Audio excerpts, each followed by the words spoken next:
So hello, what's up guys? Welcome again sa aking YouTube channel. Welcome to Watatops Vlog. So nandito ulit tayo guys para magbigay na isang basic tutorial kung paano nga ba gumawa ng account dito kay Ruby Token. So guys, itong si Ruby Token guys is pwede nating ihalan tulad kay Pi Network. So kung ikaw ay nalagpasan na at hindi ka nakaabot kay Pi Network, may chance ka pang humabol kay Ruby Network guys.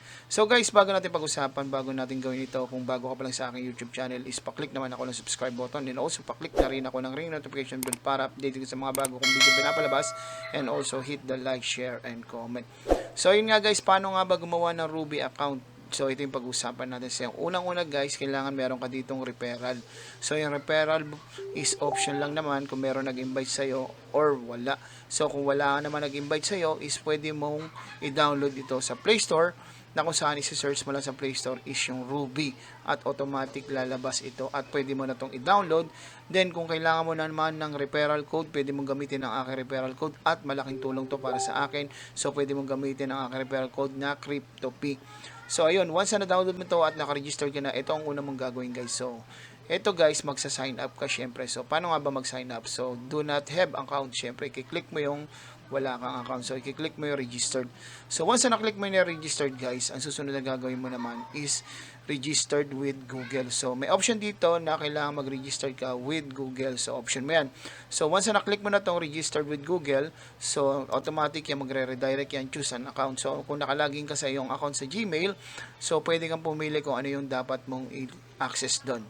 So once na na-connect mo to guys, automatic yung Gmail mo is my account na doon, at automatic na yun, nakabind na yun. So the next one, kung nakapili ka na ng Gmail mo na gagamitin, is i-click mo na siya.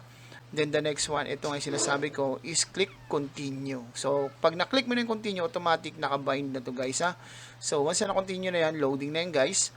Then ayan guys, may pipilapan lang kayo ng form dito. So dito pipilap kayo, syempre una-una dito sa taas yung email nyo, then yung username nyo, pangalawa, then yung phone number nyo, then yung password nyo. Kailangan is my symbol and capital letters sa unahan guys, para medyo mahirap i-hack yung account nyo in case lang naman. So then yung sinasabi ko, kung meron nag-invite sa inyo, is pwede nyo naman wag na ipalitan to, or kung wala nag-invite sa inyo, pwede nyo i-type ang aking referral na CryptoP yung pangalan. So nasa description ng video ang aking referral link, at nasa description din ang aking referral code. So then i-click mo yung confirm, then i-click mo yung registered now. So ito yung guys, ito yung example guys. So ito yung napilapan ko na yan, then i-click ko yung registered. So once na na-click mo yung registered guys, automatic na yan, you have successful registered. So start na tayo mag-mining na Ruby. So i-click mo lang yung sign in guys, click natin yung sign in. Once na na-click mo yung sign in, automatic yan, magla-login na yan. So sa taas yung username, then sa baba yung password. So i-click mo yung password at username, type mo yung password mo dyan, then click sign in guys, then next. So ayan ang lalabas guys, automatic yan. So ayan, may account ka na sa Ruby.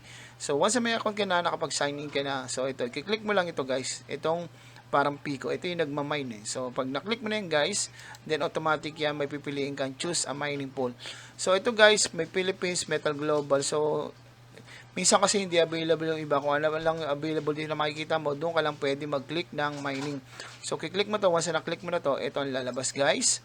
Yan, the metric showing changes during the mining session, yan. Then i-click mo lang yung agree. So once na na-click mo yung agree, automatic yan guys, ito na ang lalabas. So pag na-click mo yung agree, automatic ito na ang lalabas guys. So ito ha. So ayan na siya guys. So ayan na yung lalabas pag na-click mo yun, automatic ito na. So nagmamine na siya. So ayan, nagbibilang siya, matik na yan guys ha. Ito yung example ng video natin na nagmamine na siya ng Ruby. So ayan, ganoon lang kasimple gumawa dito ng account sa Ruby Mining. So I hope meron kayo natutunan guys, at huwag yung sayangin ito, malaki yung chance nito na maging pera to balang araw. So magmamine ka lang, hindi mo kailangan naka-open yung cellphone mo maghapon, kailangan mo lang is mag-mining ka sa isang araw. In 24 hours, magla-log out yun, i-click mo lang ulit yung mining. Ganun lang kasimple. So I hope guys, kung meron kayo natutunan sa araw na to, is pa-click naman ako ng subscribe button, and also pa-click na rin ako ng ring notification bell para update sa mga bago kong video pinapalabas, and also hit the like, share, and comments. I hope guys, thank you for watching Watatops Vlogs. I am sign off now. Thank you.